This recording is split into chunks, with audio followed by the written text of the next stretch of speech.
1918-ից 1922 թվականներին հայ հեղափոխական դաշնակցությունը գաղտնի ծրագիր է մշակում պատժելու հայոց ցեղասպանության գլխավոր մեղավորներին, որոնք փախել էին արդարադատությունից։ Այս գործողությունը կոչվում է Նեմեսիս։ Այն իրականացվել է մի խումբ հայ նվիրյալ երիտասարդների կողմից, որոնցից ամենահայտնին Սողոմոն Թեհլերյանն էր։ Ինչու Նեմեսիս։ 1919-ից 1920 թվականներին Օսմանյան կայսրությունում տեղի ունեցած դատավարությունում Թալիաթը, Էնվերը, Ջեմալը և մյուսները դատապարտվել էին մահվան,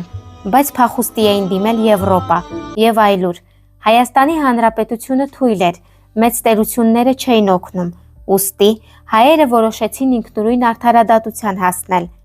Հիմնական գործողություններ։ Թալիաթ Փաշա սպանվել է Բեռլինում 1921 թվականին Սողոմոն Թեհլերյանի կողմից, ամենահայտնի դեպքը։ Բեհաեդդին Շաքիր և Ջեմալ Ազմի սպանվել են Բեռլինում 1922 թվականին Արամ Երկանյանի և Մեհմեդ Մեթիի կողմից։ Ջեմալ Փաշա սպանվել է Թիֆլիսում 1922 թվականին Ստեփան Ծաղիկյանի և Պետրոս Թեր-Պողոսյանի կողմից։ Այլ թիրախներ Օսմանյան հատուկ կազմակերպության անդամներ, ովքեր ուղղակիորեն մասնակցել էին կոտորածներին։ Ընդհանուր առմամբ Նեմեսիսի շրջանակում կատարվել է մոտ 10 հաջողված գործողություն։ Մեկ այլ հերոս Արամ Երկանյան։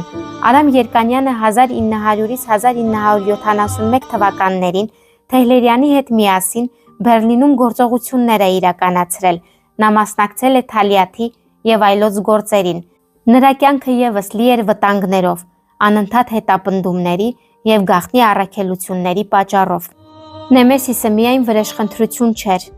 Այն աշխարհին ցույց տվեց, որ հայերը չեն մոռանում և չեն ների անպատժելի ցեղասպանությունը։ Թեհլերյանի դատավարությունը միջազգային ուշադրություն հրավիրեց հայոց ցեղասպանության վրա և ոգեշնչեց հետագա սերունդներին։